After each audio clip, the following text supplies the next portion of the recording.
வணக்கம் அன்பர்களே, இது தகவல் சாளரம். நான் உங்கள் பிச்சை முத்து. தகவல் சாளரம் வழங்கும் போர்களின் பிடியில் பூமியின் மடி. மத்திய கிழக்கு நாடுகளில் இன்றும் தொடரும் இக்கட்டான போர்களின் வரலாற்று தொடரில் இதோ வருகின்றது இன்றைய காணொளி. புத்தன் வந்த திசையிலே புனித காந்தி மண்ணிலே. ஈரான் ஈராக் போர் 8 ஆண்டின் இக்கட்டு. சில போர்கள் ஒரு வருடம் நீடிக்கும், சில போர்கள் ஒரு தலைமுறையை விழுங்கிவிடும்.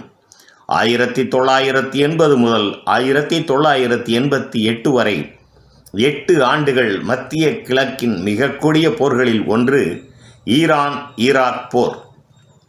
புரட்சிக்கு பின் எழுந்த பயம்.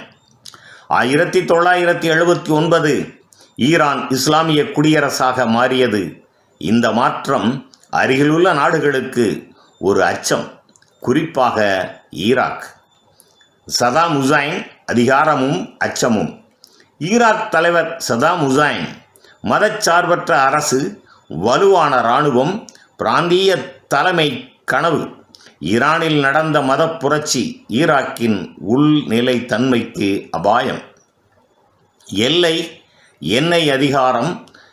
இந்த போருக்கான காரணங்கள்: பழைய எல்லை தகராறு, எண்ணெய் வளம் நிறைந்த பகுதிகள், பிராந்திய ஆதிக்கம். ஆனால் மையத்தில் இருந்தது அச்சம். 1980 தாக்குதல் தொடக்கம். 1980 செப்டம்பர் ஈராக் ஈரானை தாக்கியது. சதாம் நினைத்தார் ஈரான் பலவீனமானது, புரட்சிக்கு பின் குழப்பம், ஒரு விரைவான வெற்றி கிடைக்கும். ஆனால் போர் வேறு விதமாக மாறியது. ஈரானின் எதிர்பாராத எதிர்ப்பு. ஈரான் இராணுவம் சிதைந்திருந்தாலும் மக்கள் ஒருங்கு இணைந்து இருந்தனர். மத உணர்வு ஒரு ஆயுதமாக மாறியது. தன்னார்வ படைகள், தியாகம், நீண்ட போராட்டம். போர்க்களம் முடிவில்லா கொடூரம். இந்த போர் அகழிப்போர், நேரடி மோதல், நீண்ட நிலையான போர். இரு தரப்பும் முன்னேறவில்லை, பின் அடைவும் இல்லை.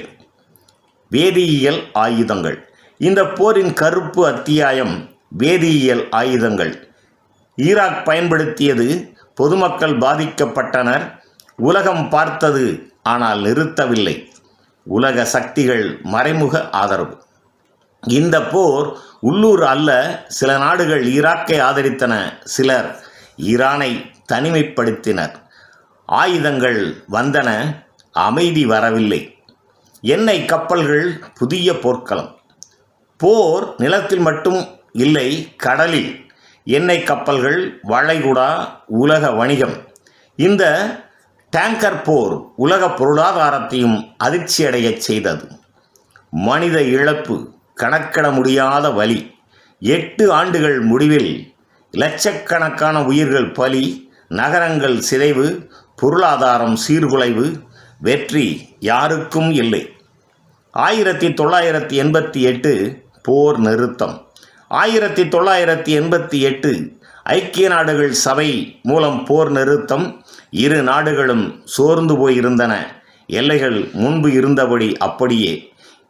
8 ஆண்டுகள் எதற்காக? வரலாற்றின் கசப்பான உண்மை. இந்த போர் நிலத்தை மாற்றவில்லை, ஆனால் மனங்களை காயப்படுத்தியது. பகை ஆழமானது. நிறைவாக, ஈரான் ஈராக் போர் ஒரு போர் மட்டும் அல்ல, அது ஒரு எச்சரிக்கை. அதிகார ஆசை, அச்சம், மத அரசியல் இவை சேர்ந்தால் 8 ஆண்டுகள் இரத்தம் ஆறாக ஓடும். நன்று நண்பர்களே, இந்த தொடரின் பிறிதொரு காணொளியில் மீண்டும் சந்திப்போம். நன்றி, வணக்கம். புதியதோர் உலகம் செய்வோம், கெட்ட போரிடும் உலகத்தை வேரோடு காய்ப்போம். புதியதோர் உலகம் செய்வோம்.